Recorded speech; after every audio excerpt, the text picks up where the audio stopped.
Hello guys, welcome back to our channel. കഴിഞ്ഞ എപ്പിസോഡിൽ യോവൺ സിമുലേഷനിൽ സർ സിയോപ്മാങ്ങിനെ തോപ്പിച്ചതൊക്കെ നമ്മൾ കണ്ടു. അപ്പോൾ ഇന്ന് റിയൽ ലൈഫിൽ ഒരു വമ്പ ഫൈറ്റാണ് നടക്കാൻ പോണത്. തേർഡ് എക്സാമിനേഷനിൽ അവിടുത്തെ പ്രൊഫസർമാരെ തോപ്പിച്ചിട്ട് ബാഡ്ജ് നേടണം.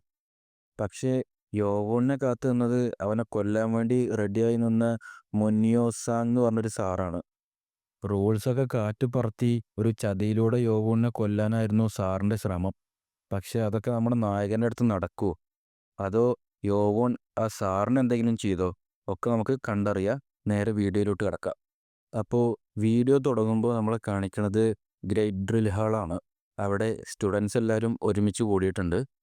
കോപ്പ് ഞാൻ ഇന്നലെ ഭയങ്കര ഹാർഡായിട്ട് ട്രെയിൻ ചെയ്തതാണ്. എന്നിട്ടും മുഖിയത്തിൻ്റെ 10 അവതാറുകളെ മാത്രം തോൽപ്പിക്കാൻ എനിക്ക് കഴിഞ്ഞുള്ളൂ.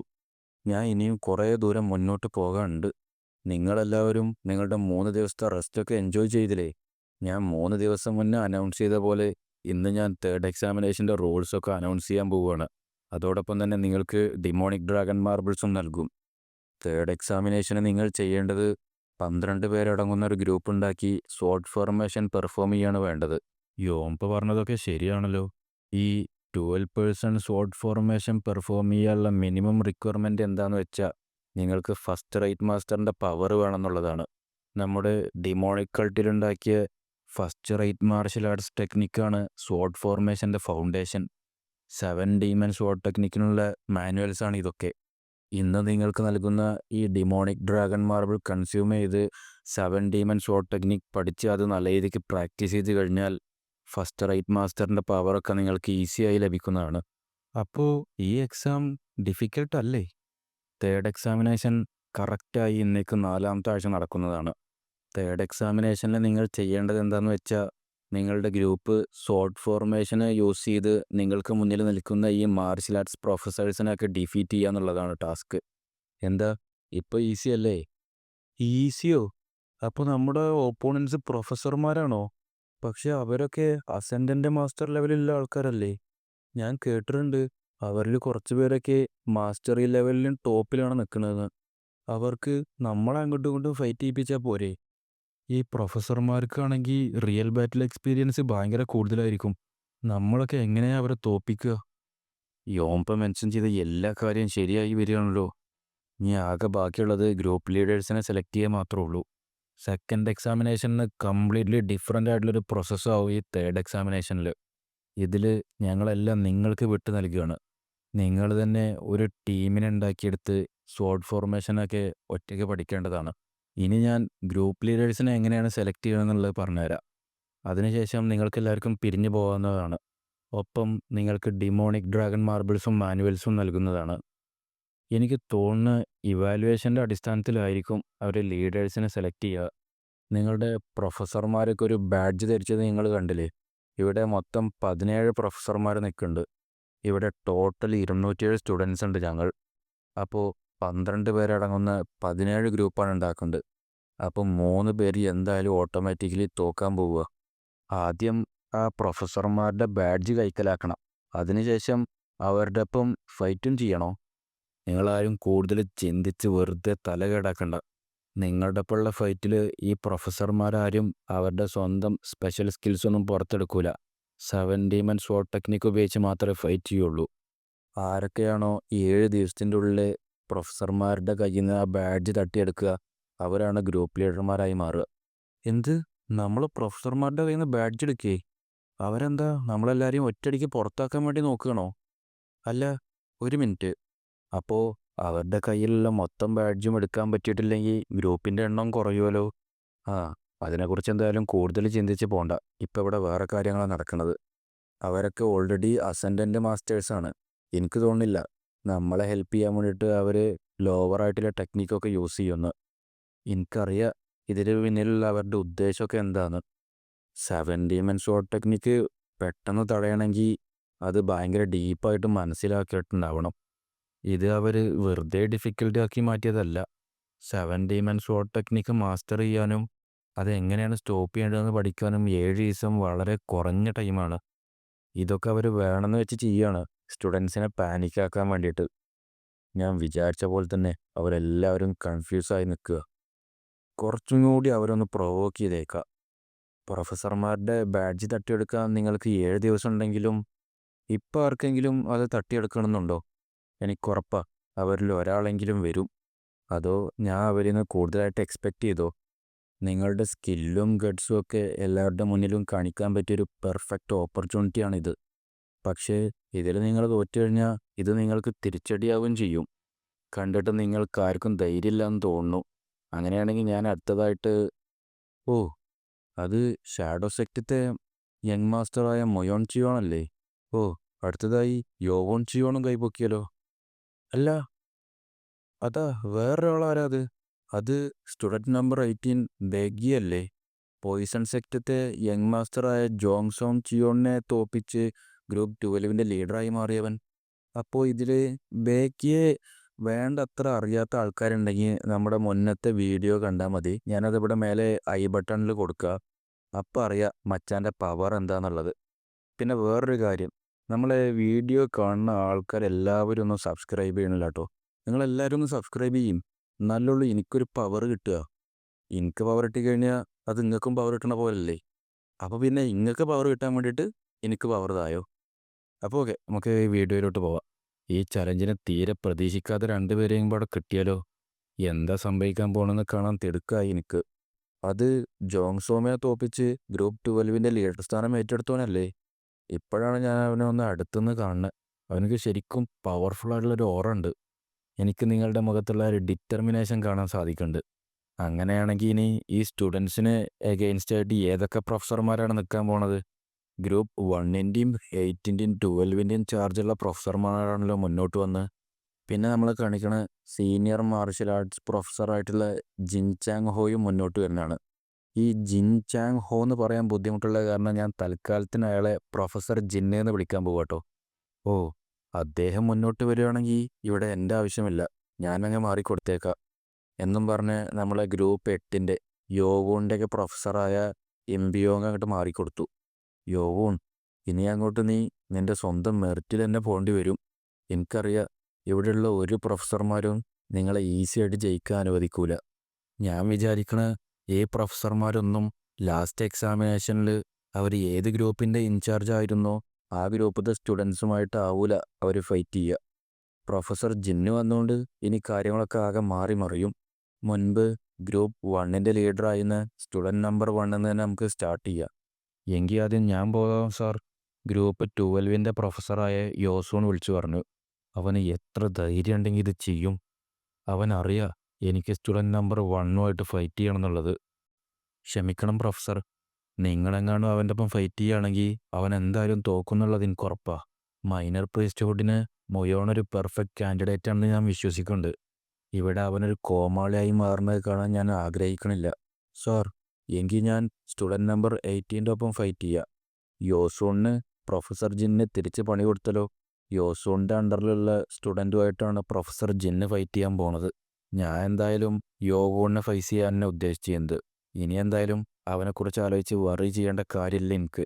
ഇത് ഗ്രൂപ്പ് നമ്പർ 1-ൻ്റെ പ്രൊഫസറായ മുൻയോ സാങ് ആണ്. നമുക്ക് തൽക്കാലത്തിന് അദ്ദേഹത്തിനെ പ്രൊഫസർ സാങ് എന്ന് വിളിക്കാം. പിന്നെ നമ്മളെ കാണിക്കുന്നത് ഫസ്റ്റ് ബാറ്റിലാണ്. ഞാനോ ഒരു സെക്കൻഡ് പോലും ഒഴിവാക്കാതെ എല്ലാം പിടിച്ചു വെക്കണം. തുടങ്ങിക്കോ. Student number 1 flowing dark cloud palm use ചെയ്ത് ഫൈറ്റ് ചെയ്യാൻ വേണ്ടി ചാടി വീണു. ഓ, അപ്പോൾ ഇതാണല്ലേ ആ ടെക്നിക്ക്. ഇത് നമ്മുടെ ഡിമോണിക് കൾട്ടിലെ 1 ഓഫ് ദ ടോപ്പ് 3 പാം ടെക്നിക്കിൽ വരുന്നതാണല്ലോ. ഇതും സ്ട്രൈക്കിംഗ് ഷാഡോ സ്വാഡ് ടെക്നിക്കുമാണ് ഷാഡോ സെക്റ്റിൻ്റെ മെയിൻ ആയുധം. അൺഫോർച്ചുനേറ്റ്ലി എൻ്റെ സ്വന്തം ടെക്നിക്ക് യൂസ് ചെയ്യുന്നതിന് പകരം 7 ഡീമൺ സ്വാഡ് ടെക്നിക്ക് മാത്രമേ ഇപ്പോൾ എനിക്ക് യൂസ് ചെയ്യാൻ പറ്റുള്ളൂ. പിന്നെ അവർ ഫൈറ്റ് ചെയ്യണതാണ് നമ്മളെ കാണിക്കണത്. അല്ല, ഇത് ഈ സ്വാഡ് ഫോം കണ്ടിട്ട് നല്ല പരിചയമുണ്ടല്ലോ. അദ്ദേഹം അറ്റാക്ക് വന്നപ്പോൾ ഒന്ന് കണ്ണുടക്കുക പോലും ചെയ്തില്ലല്ലോ. ഈ അറ്റാക്കിൻ്റെ പവർ കണ്ടപ്പോൾ തന്നെ എനിക്ക് മനസ്സിലായി അദ്ദേഹം ഒരു അസെൻഡൻ്റ് മാസ്റ്റർ ആണെന്നുള്ളത്. ഓ, ഇവൻ ഈ ഫോമൊക്കെ മാസ്റ്റർ ചെയ്ത് കഴിഞ്ഞിരിക്കണു. അപ്പോൾ ഇവനൊരു ഓർഡിനറി സ്റ്റുഡൻറ്റ് ഇനി മേലെ പവറുള്ള ഒരുത്തനാണ്. അപ്പോൾ ഇവനെ ഇനി ഞാനൊരു ഓർഡിനറി സ്റ്റുഡൻ്റായിട്ട് കണക്കാക്കേണ്ട കാര്യമില്ല. ഒരിക്കലും ഡിഫീറ്റ് ചെയ്യാൻ പറ്റാത്ത ഫ്ലോയിങ് ഡാർക്ക് ക്ലൗഡ് പാം ടെക്നിക്കിനെ തന്നെ അദ്ദേഹം ബ്ലോക്ക് ചെയ്തു. അപ്പോൾ ഇതാണോ ഒരു ഫസ്റ്റ് റേറ്റ് മാർഷൽ ആർട്ടിൻ്റെ ഒരു പവർ? ഫോംസ് വേണമെങ്കിൽ ഡിഫറെൻ്റ് ആയിരിക്കാം, പക്ഷേ ഇതിൽ യൂസ് ചെയ്യണ സ്വാഡ് മൂവ്മെൻറ്റ്സ് തന്നെയാണ് അൾട്ടിമേറ്റ് കൗണ്ടർ ടെക്നിക്കിലും യൂസ് ചെയ്യണത്. ഇതിലാകെ ഒരേ ഒരു വ്യത്യാസം മാത്രമേ ഉള്ളൂ. 7 ഡീമൺ സ്വാഡ് ടെക്നിക്ക് യൂസ് ചെയ്യുക 12 കോഡിഫൈഡ് ഫോം വെച്ചിട്ടാണ്. പക്ഷേ അൾട്ടിമേറ്റ് കൗണ്ടർ ടെക്നിക്ക് യൂസ് ചെയ്യുക 24 വെച്ചിട്ടും. എനിക്ക് ഉറപ്പില്ല, പക്ഷേ എനിക്ക് തോന്നുന്നു ആ കല്ലിലുള്ള മാർക്ക് മൊത്തം സ്വാഡ് ഡീമൺ വരച്ചതായിരിക്കും. പിന്നെ നമ്മളെ കാണിക്കണത് സ്റ്റുഡൻറ് നമ്പർ 1ഉം ആ പ്രൊഫസറും തമ്മിലൊരു ഗംഭീര ഫൈറ്റാണ്. ഇൻറ്റേർണൽ പവേഴ്സിൻ്റെ കാര്യത്തിൽ ഞങ്ങൾ രണ്ടുപേരും അസെൻഡൻ്റ് മാസ്റ്ററിൻ്റെ ലെവലിലില്ല. പക്ഷേങ്കിലും അദ്ദേഹം എന്നെക്കാട്ടിലും കുറച്ച് സ്ട്രോങ്ങറാണ്. എൻ്റെ പാം ടെക്നിക്ക് തടഞ്ഞ വെച്ച് നോക്കുമ്പോൾ അദ്ദേഹത്തിന് റിയൽ ലൈഫ് ബാറ്റിൽ എക്സ്പീരിയൻസും എന്നെക്കാട്ടിലും കൂടുതലാണ്. വെറുതെ അല്ലല്ലോ അല്ലേ അദ്ദേഹം പ്രൊഫസറായി മാറിയത്. ഞാൻ ഈ ബാറ്റിൽ ഇപ്പോൾ അവസാനിപ്പിച്ചിട്ടില്ലെങ്കിൽ ഇതെനിക്ക് വലിയൊരു ഡിസഡ്വാൻറ്റേജായി മാറും. എനിക്കിതല്ലാതെ വേറൊരു വഴിയില്ല. അവൻ്റെ സ്റ്റാൻസൊക്കെ ചേഞ്ച് ചെയ്തല്ലോ. കണ്ടിട്ട് അവൻ്റെ അൾട്ടിമേറ്റ് മൂവ് ഉപയോഗിച്ച് ഇതൊറ്റയടിക്ക് നിർത്താൻ വേണ്ടി പോകുകയാണെന്ന് തോന്നുന്നു. അങ്ങനെയാണെങ്കിൽ ഞാൻ എൻ്റെ ഫുൾ പവറോടെ യൂസ് ചെയ്യണം. അത് റൈറ്റ് പാം ടെക്നിക്കല്ലേ? ബ്ലോക്ക് ചെയ്തേക്കാം. അവൻ്റെ ലെഫ്റ്റ് പാം ഇത് അവൻ മുന്നേ ചെയ്ത കോഡിഫൈഡ് ഫോം പോലെ തന്നെ ഉണ്ട്. പക്ഷേ ഇത് ഓപ്പോസിറ്റ് സൈഡിലായതുകൊണ്ട് എങ്ങനെ ഇത് യൂസ് ചെയ്യേണ്ടതെന്നൊക്കെ മനസ്സിലാവണില്ല. അവൻ്റെ ആ ലെഫ്റ്റ് പാം എനിക്ക് സ്റ്റോപ്പ് ചെയ്തേ പറ്റൂ. പിന്നെ അവർ രണ്ടുപേരും തമ്മിലുള്ള പൊരിഞ്ഞ പോരാട്ടമാണ് നമുക്ക് കാണിച്ചുകൊണ്ടിരിക്കണേ. അതിൽ നോക്കുമ്പോൾ ആ സ്റ്റുഡൻറ് നമ്പർ 1 ആണെങ്കിൽ അവസാനത്തേക്ക് ആ പ്രൊഫസറിൻ്റെ ഷോൾഡറിൽ തന്നെ കുത്തുണ്ട്. ആ കുത്ത് കാരണം അദ്ദേഹം തെറിച്ച് വീഴുന്നുണ്ട്. ഇത് കണ്ടിട്ട് സ്റ്റുഡൻസിനൊക്കെ ഭയങ്കര സന്തോഷമായി. അവനൊരു പ്രൊഫസറിനെ തോൽപ്പിച്ചു എന്നുള്ള കാര്യം എനിക്ക് വിശ്വസിക്കാനേ കഴിയണില്ല. അത് സ്വാഡ് ഓറയല്ലേ? അതിനർത്ഥം അവൻ അസെൻഡൻറ്റ് മാസ്റ്റർ ലെവൽ എത്തിയിട്ടുണ്ടെന്നാ. അവൻ നമ്മളെക്കാളിലൊക്കെ എത്രയോ മേലെയാണ്. എനിക്കറിയാം, മൈനർ പ്രിസ്റ്റുഡനുള്ള ഓട്ടത്തിൽ ഷാഡോ സെക്ടർ യങ്ലോഡാവും മുന്നിലുണ്ടാവുക. Right sword left palm, left sword right palm. അതൊരു സീക്രട്ട് ആർട്ടാണ്. 2 ടെക്നിക്കും അറ്റ് എ ടൈം യൂസ് ചെയ്യുക. അതിലും വെച്ച് അത് ലെഫ്റ്റും റൈറ്റും മാറ്റി മാറ്റി യൂസ് ചെയ്യാൻ പറ്റും. ഈ ആർട്ട് ഇതിനു മുന്നേ യൂസ് ചെയ്തിരുന്നത് ഷാഡോ സെക്ടത്തെ ഹെഡായിരുന്നു. ഈ ഒരു ടെക്നിക്ക് യൂസ് ചെയ്തിട്ടാണ് അദ്ദേഹം ഈ കൾട്ടത്തിൽ തന്നെ സെക്കൻഡ് മാർഷ്യൽ ആർട്സ് മാസ്റ്ററായി മാറിയത്. ഞാൻ വിചാരിച്ചത് ഇത് അദ്ദേഹത്തിന് മാത്രമേ മാസ്റ്റർ ചെയ്തിട്ടുള്ളൂ എന്നാ. ഈ പയ്യനാണ് അതിനുള്ളൊരു ലിവിങ് പ്രൂഫ്. അത് ആരെക്കൊണ്ടും മാസ്റ്റർ ചെയ്യാൻ പറ്റുമെന്നുള്ളതിനൊരു തെളിവാണ് ഇവൻ. ഇവൻ ശരിക്കൊരു ജീനിയസ് തന്നെ. നിനക്ക് 3rd എക്സാമിനേഷൻ്റെ ഗ്രൂപ്പ് ലീഡർ ആവാൻ പറ്റുമെന്ന് നീ പ്രൂവ് ചെയ്ത് കഴിഞ്ഞു. ഇത് വെച്ചോ. Thank you sir. അല്ല, ആ ബാഡ്ജൊക്കെ നമ്മളെടുക്കല്ലേ ചെയ്യേണ്ടത്? ആ പറഞ്ഞത് എനിക്കൊരിക്കലും ഒരു ശരിയായി തോന്നില്ല. അല്ല, അതിനർത്ഥം ഒരാൾക്ക് ഒരു ബാഡ്ജ് മാത്രമേ അലോ ചെയ്തിട്ടുള്ളൂ എന്നാണോ? പിന്നെ നമ്മളെ കാണിക്കണത് 2ാമത്തെ ബാറ്റിലാണ്. അത് യോവൂണും പ്രൊഫസർ സാങ്ങുമാണ്. ബാഡ്ജിനെ കുറിച്ചൊന്നും ഇപ്പോൾ തൽക്കാലത്തൊന്നും ചിന്തിക്കണ്ട. ഈ മാച്ച് വെച്ച് വേണം എൻ്റെ അടുത്ത മൂവ് എങ്ങനെയാവണമെന്ന് എനിക്ക് പ്ലാൻ ചെയ്യാൻ. ഇവരുടെ എല്ലാവരുടെയും മുന്നിൽ വെച്ചിട്ട് ഞാൻ ആരാണെന്ന് എനിക്കൊന്ന് കാണിക്കണം. ഒരു മാർഷൽ ആർട്സ് പ്രൊഫസറായി എൻ്റെ ഒപ്പം അവൻ ഫൈറ്റ് ചെയ്യാൻ വരുന്നത്. പക്ഷേ അവനാണെങ്കിൽ നെർവസ് ആയിട്ട് തോന്നുന്നേ ഇല്ല. ആകെ അവൻ്റെ ഫൈറ്റിംഗ് സ്പിരിറ്റ് മാത്രമേ എനിക്ക് ഫീൽ ചെയ്യാൻ കഴിയണുള്ളൂ. ശരിക്കും എനിക്കിതൊരു അത്ഭുതമായി. ഇത്രത്തോളമൊക്കെ അവൻ വളർന്നോ? ഫസ്റ്റ് എക്സാമിനേഷനിൽ തന്നെ തോക്കേണ്ടവനായിരുന്നു. എന്തായാലും ഇന്നത്തോടൊക്കെ തീരും യോവൂൺ. എല്ലാവരുടെയും മുന്നിൽ വെച്ച് നാടൻ കെടാൻ വേണ്ടി നീ റെഡി ആയിക്കോടാ. അത് ഡാൻസിങ് ബട്ടർഫ്ലൈ ടെക്നിക്കല്ലേ? എന്തായാലും ഫസ്റ്റ് നീ തന്നെ തുടങ്ങിക്കോ. ഞാൻ അസെൻഡൻ്റ് മാസ്റ്റർ ലെവലിൻ്റെ തുടക്കത്തിലാണ് ഇപ്പോൾ ഉള്ളത്. പക്ഷേ അദ്ദേഹത്തിനെ വെച്ച് നോക്കുമ്പോൾ എൻ്റെ ഇന്ത്യൻ പവേഴ്സൊന്നും ഒന്നുമല്ല. അദ്ദേഹം എന്നെ ഒന്നും ഒരാളായിട്ടേ കാണുന്നില്ല. അതുകൊണ്ടാണ് ഫസ്റ്റ് എന്നോട് തന്നെ തുടങ്ങാൻ പറഞ്ഞത്. അപ്പം അങ്ങനെയാണ് കാര്യങ്ങളെങ്കിൽ ഞാൻ അതിപ്പോൾ തന്നെ തീർത്ത് തരാം. അതും 10 സ്റ്റാർ അറ്റാക്ക് ഉപയോഗിച്ച്. പിന്നെ നമ്മളെ കാണിക്കുന്നത് യോവോണ് പ്രൊഫസർ സാങ്ങിൻ്റെ അടുത്തേക്ക് പോണതാണ്. അതും ഒറ്റ ചാട്ടത്തിനങ്ങോട്ടെത്തി. അദ്ദേഹം പറയണവരുണ്ട് ഇപ്പം ഭയങ്കര ഫാസ്റ്റാണല്ലോ എന്ന്.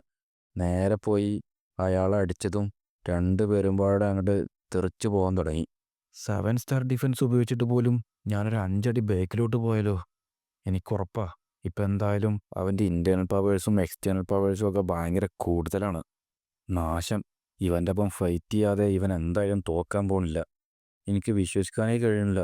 ഇത്രയും ആൾക്കാരുടെ മുന്നിൽ വെച്ചിട്ട് ഇപ്പം ഞാനാണ് ഇവിടെ നാണം കെട്ടുകൊണ്ട് നിൽക്കുന്നത്. പിന്നെ നമ്മളെ കാണിക്കുന്നത് പ്രൊഫസർ സാങ് യോവൂണിനെ തിരിച്ചറ്റാക്ക് ചെയ്യാൻ തുടങ്ങി. യോവൂണ് ബാക്കിലേക്കൊന്ന് തെറിച്ചു. കണ്ടിട്ട് അവനവൻ്റെ അസെൻഡൻറ്റ് മാസ്റ്റർ ലെവല് ഫുള്ളായിട്ട് എത്തിയിട്ടില്ല എന്നാണ് തോന്നുന്നത്. ഇപ്രാവശ്യം നീ എന്തായാലും രക്ഷപ്പെടുകടാ. അദ്ദേഹം ഈ ഫൈറ്റിംഗ് ഫോമിൽ പെർഫെക്റ്റ് അല്ല എന്നുള്ളത് ഞാനവിടെ സഹായമില്ലാതെ തന്നെ എനിക്ക് മനസ്സിലാക്കാൻ കഴിയുന്നുണ്ട്. ആ സഫയർ സ്റ്റോണിലുള്ള അൾട്ടിമേറ്റ് കൗണ്ടർ ടെക്നിക്ക് വെച്ച് നോക്കുമ്പോൾ ഇതൊന്നും ഒന്നുമല്ല. നീ എൻ്റെ അറ്റാക്ക് റേഞ്ചിൽ തന്നെ വന്നോലേ മണ്ട. ഈ അവസരത്തിൽ രണ്ട് ഫോംസ് യൂസ് ചെയ്താൽ മാത്രമേ എനിക്ക് ജയിക്കാൻ കഴിയുള്ളൂ. യോവോണ് പ്രൊഫസർ സാങ്ങിനെ തിരിച്ചടിച്ചു. ഇത് കണ്ടിട്ട് സ്റ്റുഡൻസും പ്രൊഫസറും എല്ലാവരും ഞെട്ടി. അക്കാഡമി ഡെപ്യൂട്ടിയും ആകെ ഞെട്ടി നിൽക്കുകയാണ്. ഡാൻസിങ് ബട്ടർഫ്ലൈ ടെക്നിക്കിൻ്റെ ഒരു ബേസിക് ഫോം ഉപയോഗിച്ച് എങ്ങനെയാണ് അവൻ ഈ 7 ഡീമൺ ഷോട്ട് ടെക്നിക്കിനെ തടഞ്ഞത്? എനിക്ക് വിശ്വസിക്കാനേ കഴിയണില്ല. ഈ ബ്രാറ്റ് ഇതൊക്കെ തടുക്കുകയാണല്ലോ. എന്തായാലും ഇവനെ നശിപ്പിക്കാൻ വേണ്ടിയിട്ട് ഞാൻ 10 സ്റ്റാർ അറ്റാക്ക് തന്നെ യൂസ് ചെയ്യാൻ പോവുക. ഒരു ലീതൽ ടെക്നിക്കല്ലേ അത്? അവനെ എങ്ങോട്ടേക്ക് ഇതൊക്കെ കൊണ്ടുപോണ്? അദ്ദേഹം മനഃപൂർവ്വം തന്നെ എൻ്റെ ഉള്ളിലുള്ള അവയവങ്ങൾക്കൊക്കെ ഇഞ്ചുറി വരുത്തുകയാണോ? ആ പ്രൊഫസറാണ് ഈ കണ്ടിന്യൂസ് ആയിട്ട് അവൻ അറ്റാക്ക് ചെയ്യാൻ തുടങ്ങി. ഞാനോ വിളിച്ച് പറഞ്ഞു ഇൻറ്റേർണൽ ഓർഗൻസിനൊക്കെ ഡാമേജ് സംഭവിച്ചുകൊണ്ടിരിക്കുകയാണ് പറഞ്ഞിട്ട്. പിന്നെയും അറ്റാക്ക് ചെയ്തുകൊണ്ടേ നിൽക്കുക. ഞാനാണെങ്കിൽ അത് റീജനറേറ്റ് ചെയ്തുകൊണ്ടിരിക്കുകയാണ്. എന്തായാലും അവൻ്റെ ഇൻറ്റേർണൽ ഓർഗൻസിന് ഞാൻ ഡാമേജ് വരുത്തിയിട്ടുണ്ട്. പെട്ടെന്നാണ് യോവണ് തിരിച്ചടിക്കാൻ തുടങ്ങിയത്. നേരെ കൊണ്ടുപോയിട്ട് ആ പ്രൊഫസറിൻ്റെ റിബുമൊക്കെ ഒരൊറ്റ അടിയിട്ട് കൊടുത്തു. ആ പ്രൊഫസർ സ്പോട്ടിൽ ചോര ഛർദ്ദിക്കാൻ തുടങ്ങി. ഇത് കണ്ടിട്ട് സ്റ്റുഡൻസും പ്രൊഫസർമാരും എല്ലാവരും ആകെ ഞെട്ടിത്തെറിച്ച് നിൽക്കുക. നീ നീ ശരിക്കൊരു മോൺസ്റ്ററാടാ. പ്രൊഫസർ എന്തായാലും അവിടെ താഴെ വീണു. അങ്ങനെ യോവോണാണെങ്കിൽ ഈ ഫൈറ്റിൽ ജയിക്കുകയും ചെയ്തു. ഫൈറ്റൊക്കെ ചെയ്ത് ക്ഷീണിച്ച് നിൽക്കുന്ന യോവോണിനെയാണ് പിന്നെ നമുക്ക് കാണിക്കണത്. അപ്പോൾ തൽക്കാലത്തിന് ഇന്നത്തെ വീഡിയോ ഇവിടെ നിർത്തുകയാണ്. നാളെ ചിലപ്പോൾ വീഡിയോ ഉണ്ടാവില്ല കേട്ടോ. എനിക്ക് എക്സാമാണ്. അപ്പം എന്തായാലും സാറ് വിചാരിച്ചൊന്നും നടന്നില്ല. മൊത്തത്തിൽ പണി പാളി. യോവോണിൻ്റെ ഇൻറ്റേർണൽ ഓർഗൻസ് തകർക്കാൻ സാറ് നോക്കിയെങ്കിലും ഞാനും അത് നിമിഷ നേരം കൊണ്ട് തന്നെ ഹീൽ ചെയ്തു. അവസാനം ഒരു മാസം അടിയിൽ സാറിനെ തോൽപ്പിച്ച് യോവോണാണ്ട് വിജയിച്ചു. കണ്ടു നിന്നവർക്ക് പോലും വിശ്വസിക്കാൻ പറ്റിയില്ല. ഇവൻ സാറിനെ തോൽപ്പിച്ചോ എന്ന് ചോദിച്ച് എല്ലാവരും അന്തം വിട്ട് നിൽക്കുന്നു. ഒരു പ്രൊഫസറിനെ തോൽപ്പിച്ചോടെ യോവോൺ ഇപ്പോൾ ബാക്കിയുള്ളവരുടെ മുന്നിലൊക്കെ ഹീറോ ആയി മാറി. പക്ഷെ കളി കഴിഞ്ഞിട്ടില്ല. സാറിനെ തോൽപ്പിച്ചു, ലീഡറായി. ഇനി ടീമുണ്ടാക്കണം. ഈ വിജയം കണ്ട ആരൊക്കെയാണ് യോവോണിൻ്റെ ടീമിൽ ചേരുക? ആ 11 പേര് ആരായിരിക്കും? അതൊക്കെ നമുക്ക് അടുത്ത എപ്പിസോഡിൽ കാണാം. അപ്പോൾ വീഡിയോ ഇഷ്ടപ്പെട്ടെങ്കിൽ ലൈക്ക് ചെയ്യാനും സബ്സ്ക്രൈബ് ചെയ്യാനും മറക്കല്ലേ. നിങ്ങളുടെ അഭിപ്രായങ്ങളൊക്കെ താഴെ കമൻ്റായിട്ട് രേഖപ്പെടുത്തണം. അപ്പോൾ ശരി, ബൈ ബൈ.